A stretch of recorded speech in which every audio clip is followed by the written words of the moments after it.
Now, U.S. President Joe Biden delivers full U.S. backing for Israel in person on a solidarity visit in which he blames Islamist militants for a deadly rocket strike on a Gaza hospital.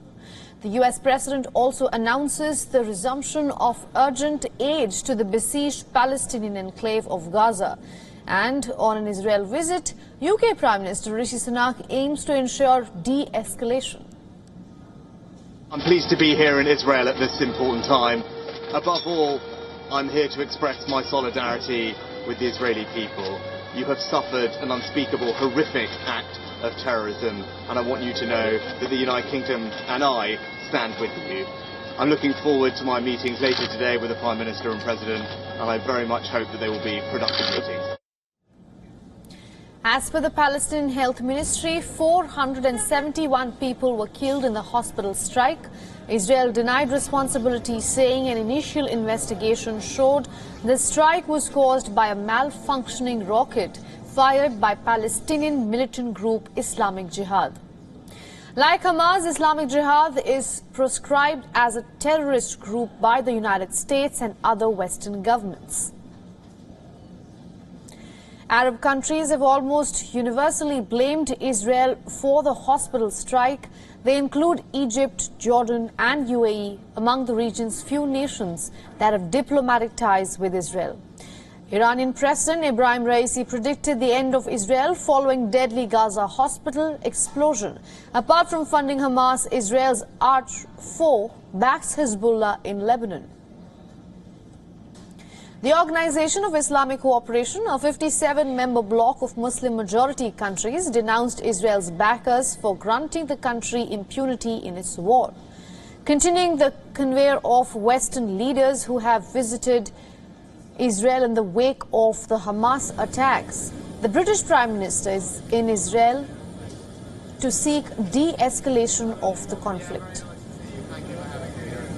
Rishi Sunak will then travel to West Asian capitals as part of his diplomatic efforts. U.S. President Joe Biden is also eyeing unprecedented aid for Israel and the Palestinians in Gaza and the West Bank as part of a wider $100 billion package that includes support for Ukraine. Meanwhile, Chinese President Xi Jinping told Egypt's Prime Minister that Beijing hoped to work with Cairo to bring more stability to West Asia.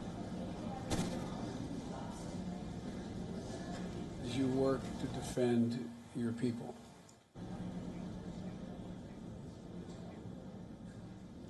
Now, to understand the situation better, we spoke to Omar Barghouti. He is a prominent Palestinian human rights defender and co-founder of the Boycott and Sanctions movement.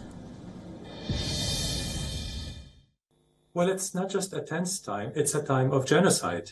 Much of the world, including the Organization of Islamic Cooperation just last night, to see what Israel is doing to Palestinians, cutting off water, food, electricity, and continuously indiscriminate bombardment and massacres, including at the hospital, the Baptist hospital in Gaza, killing hundreds of Palestinians, as war crimes that amount to the crime of genocide.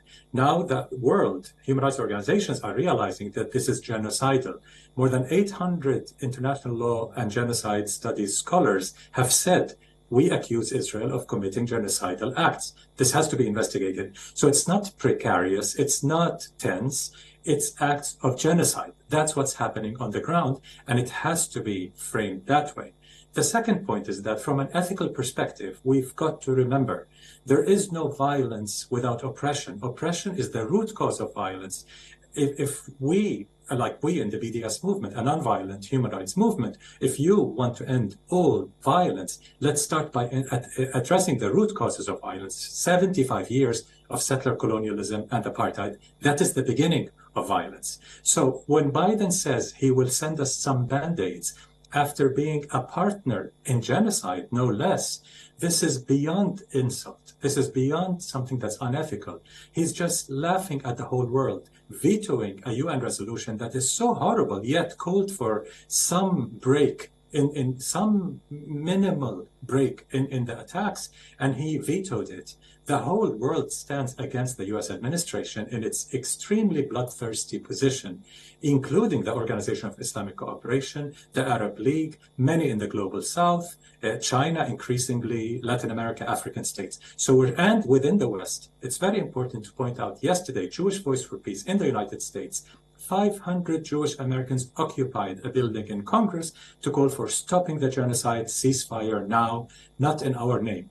A beautiful show of meaningful solidarity and showing that it's not us versus them as a tribal Muslims versus I don't know what. It's pro-liberation, pro-justice, pro-freedom, or those against liberation, against justice, against freedom. This is ethnic cleansing, as the UN Special Rapporteur said. This is ethnic cleansing, televised ethnic cleansing. It's not something that you read in the paper, you're watching it on TV.